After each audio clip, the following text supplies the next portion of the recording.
स्वागत है आपका 5 फिंगर क्लासेस में। बाल विकास से संबंधित मुख्य प्रश्न आपके सामने हैं, जिसमें पहला प्रश्न है बाल विकास का मुख्य तात्पर्य क्या है।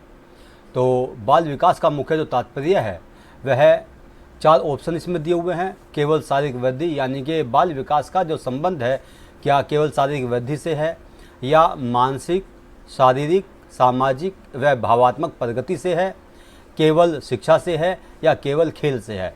तो 4 विकल्प आपके सामने दिए हुए हैं और आप बाल विकास से संबंधित अगर इस चीज़ को समझें तो बाल विकास का जो संबंध है, और जब हम विकास की बात कहते हैं तो यहाँ पर सारे पक्ष शारीरिक विकास के इसमें शामिल हो जाते हैं। जैसे इसमें दूसरा विकल्प जो है इसका बी, वो बिल्कुल सही है कि बाल विकास का संबंध जो है वो मानसिक विकास, शारीरिक विकास, सामाजिक विकास और भावात्मक विकास की प्रगति से है। आइए आगे बढ़ते हैं अगले प्रश्न की तरफ। दूसरा प्रश्न आपके सामने है, बाल विकास में विकास का अर्थ है।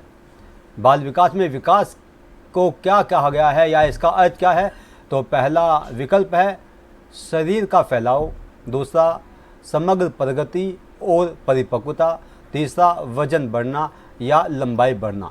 जब हम दोस्तों वजन बढ़ना और लंबाई बढ़ने की बात करते हैं या शरीर के फैलाव की बात करते हैं तो इसका संबंध जो होता है ये शरीर की वृद्धि से होता है, जबकि समग्र प्रगति और परिपक्वता का जो संबंध है वह बाल विकास में विकास से संबंधित होता है। अतः इसका सही उत्तर जो है वो समग्र प्रगति और परिपक्वता से है। अगले प्रश्न की तरफ बढ़ते हैं। अगला प्रश्न देखिए, बाल विकास किस प्रक्रिया को दर्शाता है। तो दोस्तों बाल विकास जो है वह 4 विकल्प यहाँ पर दिए हुए हैं। पहला है कि निरंतर और क्रमबद्ध परिवर्तन, दूसरा अचानक बदलाव, तीसरा स्थिर स्थिति या केवल बाहरी रूपांतरण। तो बाल विकास किस प्रक्रिया को दर्शाता है, किस प्रोसेस को दर्शाता है, तो इसका सही उत्तर है निरंतर और क्रमबद्ध परिवर्तन। ये विकास की एक विशेषता है कि विकास जो होता है वह निरंतर चलने वाली प्रक्रिया है और एक क्रमबद्ध परिवर्तन है। आगे बढ़ते हैं अगले प्रश्न की तरफ। आज आपके सामने यहाँ पर 20 प्रश्न 5 फिंगर क्लासेस की ओर से आ रहे हैं, जो आपकी डीएलएड की जो परीक्षा होने वाली है जो 27 अक्टूबर से है। इसी के साथ साथ जो यूपी टेट की परीक्षा है या इसके अलावा अलग अलग शिक्षक भर्ती की परीक्षाएं हैं, उन सब में बाल विकास की महत्वपूर्ण भूमिका होती है और उन्हीं को लेकर के यहाँ पर प्रश्न आपके सामने बनाए गए हैं। तो चौथा प्रश्न आपके सामने है कि किसे बाल विकास का प्रथम विद्यालय कहा जाता है। तो स्कूल को, समाज को, परिवार को या मित्र को। तो इसमें बाल विकास का जो प्रथम विद्यालय है वह परिवार को कहा जाता है। आगे बढ़ते हैं। अगला प्रश्न आपके सामने है 5th प्रश्न, बाल विकास किस किस क्षेत्र में होता है।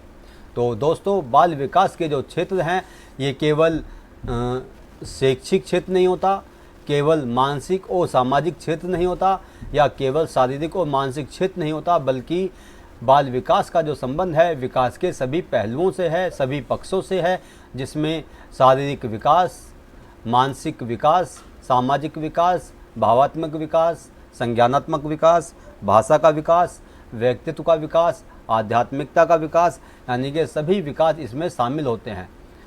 आगे बढ़ते हैं अगले प्रश्न की तरफ को देखते हैं। छठा प्रश्न आपके सामने है कि बाल विकास का अध्ययन किसका आधार है।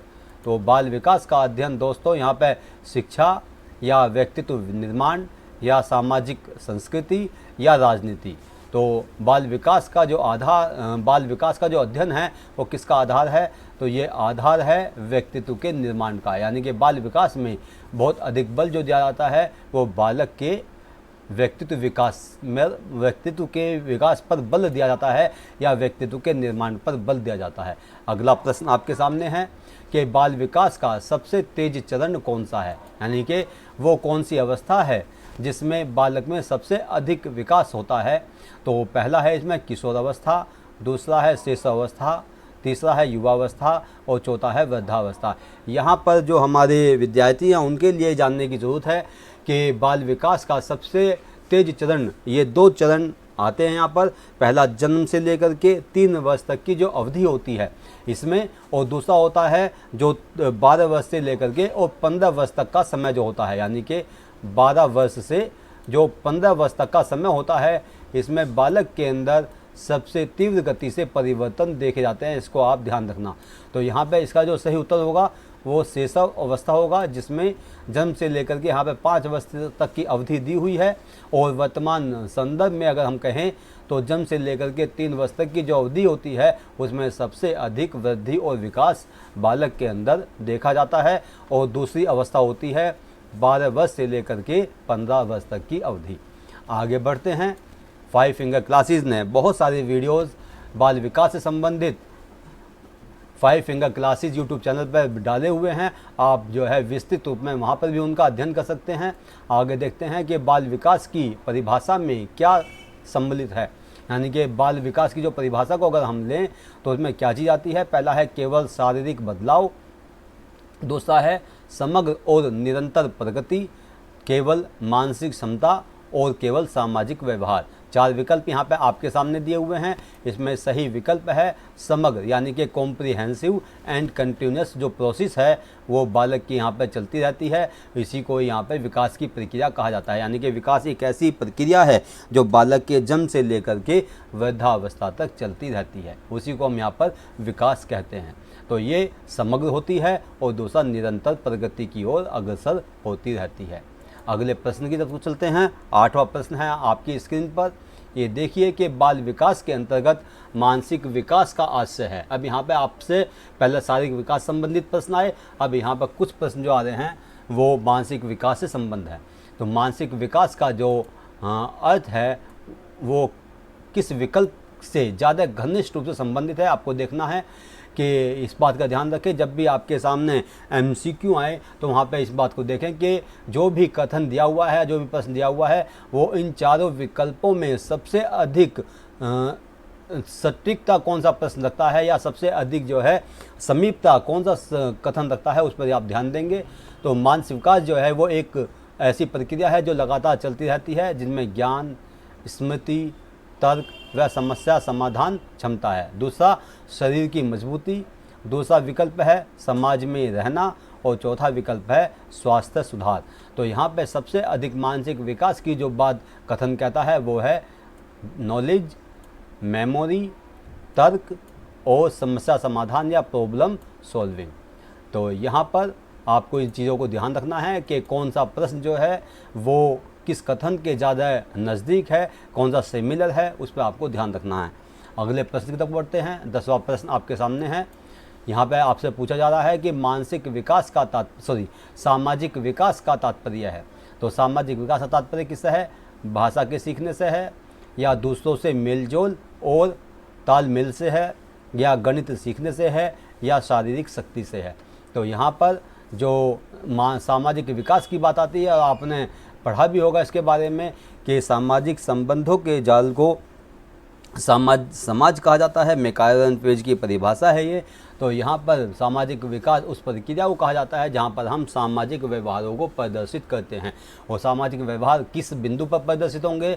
वो बिंदु है B, जहाँ पर हम दूसरों से मेलजोल बढ़ाते हैं और दूसरों से तालमेल बनाए रखते हैं, यानी कि समाज के लोगों से, दोस्तों से, बड़ों से, छोटों से एक कोऑर्डिनेशन हमारा बना होता है, जो कि पॉजिटिव कोऑर्डिनेशन होता है।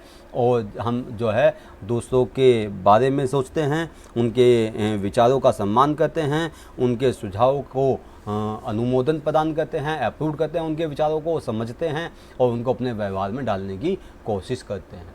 तो आगे बढ़ते हैं। यहाँ पर अगला प्रश्न आपके सामने है, जो कि 11वां प्रश्न आपकी स्क्रीन पे आ रहा है। वह है भावात्मक विकास, जिसको इंग्लिश में इमोशनल डेवलपमेंट कहा जाता है, और इसका दूसरा नाम संवेगात्मक विकास कहा जाता है। ये किससे जुड़ा हुआ है? तो पहला विकल्प है सोचने की क्षमता। ये सोचने की क्षमता जो है ये आप समझ सकते हैं सोचना किस विकास के अंतर्गत आएगा, ये मानसिक विकास के अंतर्गत आएगा। दूसरा भावनाओं का नियंत्रण और संतुलन। तीसरा है शरीर की लंबाई। ये शरीर की लंबाई जो है शारीरिक विकास से संबंधित है। समाज में रहना ये सामाजिक विकास से संबंधित है। तो अंतिम विकल्प हमारे सामने बी बचता है, जिसका अर्थ है भावनाओं का नियंत्रण और संतुलन, यानी कि जो इमोशन हैं उन इमोशन को कंट्रोल करना तथा अपने आप में उनका कोऑर्डिनेशन बनाए रखना, उनको एडजस्ट करके चलना, जिससे हमारे ऊपर भावनाएं या इमोशन जो है वो हावी ना हो पाएँ। तो ये संवेगात्मक विकास या भावात्मक विकास से संबंध रखता है। आगे बढ़ते हैं।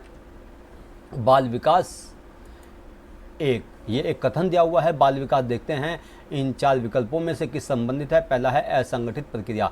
विकास जो है, बाल विकास जो है असंगठित प्रक्रिया नहीं होती, तो इसका उत्तर ये गलत हो जाता है। दूसरा निरंतर और क्रमबद्ध प्रक्रिया। दूसरा अचानक घटने वाली प्रक्रिया, ये भी अचानक घटने वाली प्रक्रिया जो है ये सम्मोशन के अंतर्गत आती है। ये जो बाल विकास होता है ये अचानक नहीं होता, बल्कि एक सतत और निरंतर चलने वाली प्रक्रिया, धीमी गति से चलने वाली प्रक्रिया है। ठीक है, तो रुक रुक कर होने वाली प्रक्रिया ये भी इसके अंतर्गत नहीं आएगा, ये भी गलत है।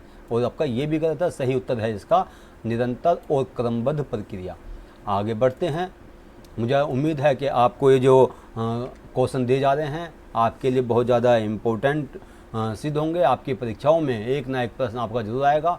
अगर ये लगातार श्रृंखला जो है लगभग 500 प्रश्नों की आपके सामने आती रहेगी, और मुझे उम्मीद है कि आप इससे लाभान्वित होंगे और इस YouTube चैनल 5 फिंगर क्लासेस को ज़्यादा से ज़्यादा अपने दोस्तों को, सहपाठियों को शेयर करेंगे, जो जहाँ भी है वो जो इसके एग्ज़ाम की तैयारी कर रहे हैं उन तक पहुँचाएँगे। तो अगला प्रश्न है, बाल विकास की सही परिभाषा कौन सी है। तो यहाँ पर 4 विकल्प दिए हुए हैं कि केवल शिक्षा का विकास, यानी कि बाल विकास केवल शिक्षा के विकास तक ही सीमित नहीं है, बल्कि जन्म से वयस्कावस्था तक का समग्र परिवर्तन है। सही उत्तर इसका ये होगा कि जैसे मैंने आपको बताया, क्रो एंड क्रो की परिभाषा आती है कि वृद्धावस्था, जन्म से लेकर के वृद्धावस्था तक चलने वाली जो प्रक्रिया है वह बाल विकास कहलाती है। इसके अलावा शरीर का बढ़ना और वजन और लंबाई का बढ़ना, ये फ्रैंक नाम के मनोवैज्ञानिक के द्वारा बताया गया, और इसका संबंध जो है शरीर की वृद्धि से होता है। तो इसका सही उत्तर है जन्म से परिपक्वता तक का समग्र परिवर्तन। अगला प्रश्न आपके सामने आता है, बाल विकास का अध्ययन क्यों आवश्यक है। ये कथन जो है दोनों तरह से आपके सामने आ सकता है। जो प्रश्न दिया हुआ है कि मल्टीपल चॉइस में आपके सामने है यहाँ पर, ठीक है, और इसके अलावा इसको एक लघु उत्तरीय प्रश्न के रूप में भी आपके सामने दिया जा सकता है कि बाल विकास का अध्ययन क्यों आवश्यक है। तो इसका उत्तर समझने के लिए जाने यहाँ पे कि बच्चों को समझने और उनकी ज़रूरत पूरी करने के लिए। सटीक आंसर इसका यही है। बाकी राजनीति सीखने के लिए इसका प्रयोग नहीं होता, ना ही पैसा कमाने के लिए इसका उपयोग होता, ना ही फैशन के लिए बाल विकास का अध्ययन आवश्यक होता है, बल्कि बच्चों को समझने, उनको समझाने, उनकी आवश्यकताओं को, ज़रूरतों को समझने के लिए, उसकी अभिव्यक्ति क्या हैं, उनकी रुचियाँ क्या हैं, बालकों की आकांक्षाएं क्या हैं, एक्सपेक्टेशंस क्या हैं उनकी, उन सबको समझने के लिए बाल विकास का अध्ययन आवश्यक होता है। इसके अलावा एक शिक्षक के लिए ज़रूरी है कि बालक के बारे में जाने। जब तक वह बालक के बारे में नहीं जानेगा, जब तक उनकी विशेषताओं के और उनके लक्षणों के बारे में अवगत नहीं होगा, वह सही ढंग से उनको नहीं पढ़ा सकता। इसीलिए ज़रूरी है कि वह बालक का अध्ययन करे, बाल विकास का गहन रूप में अध्ययन करे, किस अवस्था में उसके अंदर क्या क्या परिवर्तन आ रहे हैं, कौन से लक्षण उत्पन्न हो रहे हैं, कौन से लक्षण उसके समय अवधि बीतने के बाद जो ख़त्म हो रहे हैं, किस प्रकार से परिपक्वता आ रही है और किस परिपक्वता स्तर पर वह क्या चीज़ सीख सकता है, ये शिक्षक के लिए जानना बहुत ज़्यादा ज़रूरी है।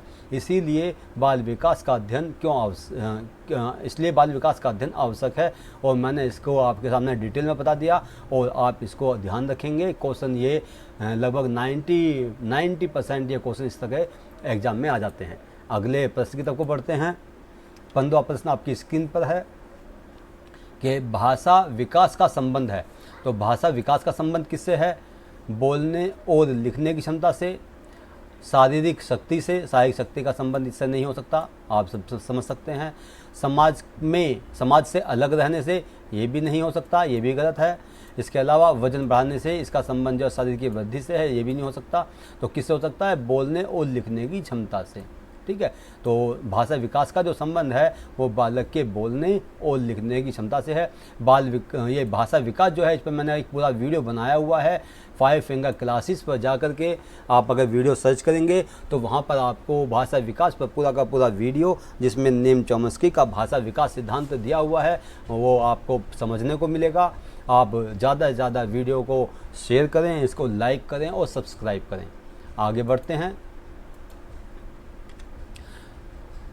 प्रारंभिक बाल विकास किस आयु तक माना जाता है? जो प्रारंभिक बाल विकास है वो किस वर्ष तक माना जाता है? इसको आप देखें कि जन्म से 3 वर्ष तक, या जन्म से 5 वर्ष तक, जन्म से 7 वर्ष तक, या जन्म से 10 वर्ष तक, कौन सी अवस्था तक प्रारंभिक बाल विकास माना जाता है? तो इसका सही उत्तर है जन्म से लेकर के 5 वर्ष तक प्रारंभिक बाल विकास माना जाता है। ठीक है, आगे बढ़ते हैं अगले प्रश्न की ओर।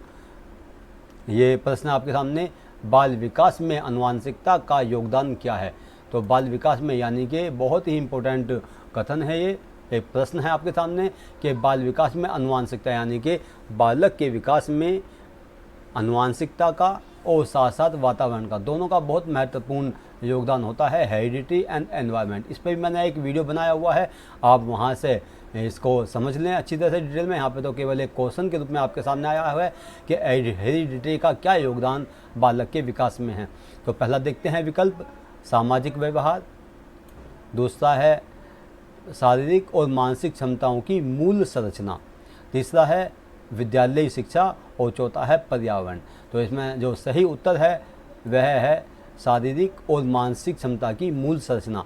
जब हम मूल संरचना की बात करते हैं तो वहाँ पर हेरिडिटी शामिल हो जाती है। हेरिडिटी किसे कहते हैं इसको समझें आप, कि एक बालक को या संतान को अपने पैतृकों से, माता पिता और उसके पूर्वजों से जो गुण लक्षण प्राप्त होते हैं उसको आनुवंशिकता कहते हैं। तो यहाँ पर आनुवंशिकता का जो गहरा संबंध है वो बालक के शारीरिक विकास से और मानसिक विकास या मानसिक क्षमताओं से लिया जाता है। मैं समझता हूँ कि जो मैं आपको बातें बता रहा हूँ ये आप अच्छी तरह समझ रहे होंगे और अपने नोट्स भी इसके माध्यम से तैयार कर रहे होंगे। आगे देखते हैं, पर्यावरण का प्रभाव बाल विकास पर। ये कैसा है कि जो अभी मैंने हेरिडिटी के बारे में बताया, अब यहाँ पे एनवायरनमेंट का प्रश्न आपके सामने, पर्यावरण का प्रश्न आपके सामने आ गया कि इसका जो प्रभाव है बाल विकास पर किस प्रकार से पड़ता है। बिल्कुल नहीं पड़ता, पहला कथन दिया हुआ है बिल्कुल नहीं पड़ता। दूसरा, केवल शारीरिक स्तर पर पड़ता है। दूसरा दिया हुआ है विकास की दिशा व गुणवत्ता तय करता है, और चौथा दिया हुआ है केवल भावनाओं पर पड़ता है।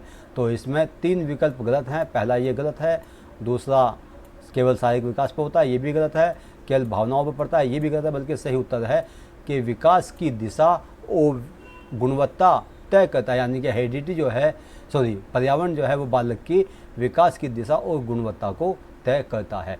अगले प्रश्न की तरफ बढ़ते हैं, बाल विकास का सबसे महत्वपूर्ण आधार क्या है? तो बाल विकास का सबसे महत्वपूर्ण जो आधार है वह है शिक्षा और संस्कार है। ये महत्वपूर्ण आधार है और इसी को लेकर के बालक के विकास पर चिंता व्यक्त की जाती है, चाहे वह उसके माता पिता के द्वारा हो, चाहे समाज के प्रबुद्ध लोगों के द्वारा हो, चाहे शिक्षा शास्त्रियों के द्वारा हो, विद्वानों के द्वारा हो, या मनोवैज्ञानिकों के द्वारा हो, या इसके अलावा शिक्षकों के द्वारा हो। सबसे ज़्यादा बल जो दिया जाता है वो शिक्षा पर और बालक के लिए संस्कार पर दिया जाता है कि बालक के अंदर नैतिक गुणों का विकास हो। आगे बढ़ते हैं और अंतिम प्रश्न की तरफ आते हैं, बाल विकास के अध्ययन से शिक्षक को क्या लाभ मिलता है या क्या लाभ होता है? तो यहाँ पर देखिएगा कि 4 विकल्प दिए हुए हैं कि बच्चों को समझने और उनकी क्षमताओं के अनुसार शिक्षा देने में, दूसरा राजनीति में भाग लेने में, तीसरा केवल अपनी आय बढ़ाने में, या समाज से दूर रहने में। तो इसका सही उत्तर होगा बच्चों को समझने और उनकी क्षमताओं के अनुसार शिक्षा देने में बाल विकास के अध्ययन की आवश्यकता पड़ती है, इससे लाभ मिलता है। तो मैं समझता हूँ कि इस लगभग 20 मिनट की वीडियो में आपको बाल विकास क्या है, इसकी परिभाषाएं क्या हैं, और इसका अध्ययन क्यों किया जाता है, इसका मीनिंग क्या है, इसके बारे में आपको जानकारी मिल गई होगी। कहीं कहीं मैंने आपको एक्सप्लेनेशन भी करके बताया और मुझे उम्मीद है कि इस छोटे से वीडियो के माध्यम से आप बहुत ज़्यादा ज्ञान हासिल कर पाएंगे, बहुत ज़्यादा ज्ञान को विस्तृत रूप में ग्रहण कर पाए होंगे। तो इन्हीं शब्दों के साथ में 5 फिंगर क्लासेस को आप ज़्यादा से ज़्यादा शेयर करें, इसको लाइक भी करें, अपने सहपाठियों तक पहुंचाएं और साथ साथ इस चैनल को जो 5 फिंगर क्लासेस है इसको आप सब्सक्राइब करें। जय हिंद, जय भारत।